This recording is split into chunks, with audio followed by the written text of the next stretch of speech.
Get set baby എന്ന ചിത്രത്തിൻ്റെ 11-ാം ദിവസത്തെ കേരള ബോക്സ് ഓഫീസ് കളക്ഷൻ റിപ്പോർട്ടാണ് ഇന്നൊരു വീഡിയോ ഭാഗത്ത് നോക്കാൻ പോകുന്നത്. വീഡിയോയിലേക്ക് മുൻപ് വീഡിയോ ലൈക്ക് ചെയ്യുക, ചാനൽ സബ്സ്ക്രൈബ് ചെയ്യുക. മാർച്ച് ഏപ്രിൽ മാസങ്ങളിൽ അങ്ങോട്ട് ധാരാളം ചിത്രങ്ങൾ OTT റിലീസ് ചെയ്യാൻ പോവുകയാണ്. ചാനൽ ഭാഗം പരിശോധിച്ചാൽ നിങ്ങൾക്ക് കാണാൻ വേണ്ടി സാധിക്കുന്നതായിരിക്കും. ഉണ്ണി മുകുന്ദൻ നായകനായ ചിത്രമായിരുന്നു ഗെറ്റ് സെറ്റ് ബേബി. ചിത്രത്തിൽ ജോണി ആൻ്റണി, ചെമ്പൻ വിനോദ്, ശ്യാം മോഹൻ എന്നിവരൊക്കെ പ്രധാന കഥാപാത്രങ്ങളായി എത്തിയിട്ടുണ്ടായിരുന്നു. അത്യാവശ്യം മികച്ച റെസ്പോൺസ് തന്നെയാണ് ചിത്രത്തിന് ഇപ്പോഴും പുറത്തുകൊണ്ടിരിക്കുന്നത്.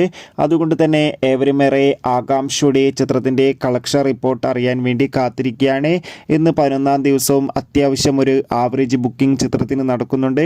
അതുകൊണ്ട് തന്നെ കേരളത്തിൽ നിന്ന് മാത്രം ഇന്ന് മാത്രം ഏകദേശം 30 ലക്ഷത്തിൻ്റെ അടുത്ത് വരെ കളക്ഷൻ സ്വന്തമാക്കാൻ വേണ്ടി സാധിക്കുമെന്നാണ് ട്രാക്കിംഗ് റിപ്പോർട്ടുകൾ സൂചിപ്പിക്കുന്നത്. എന്തായാലും ഗെറ്റ് സെറ്റ് ബേബി എന്ന ചിത്രത്തിൻ്റെ കൂടുതൽ കളക്ഷൻ റിപ്പോർട്ടും റെസ്പോൺസിനായി നമുക്ക് കാത്തിരിക്കാം.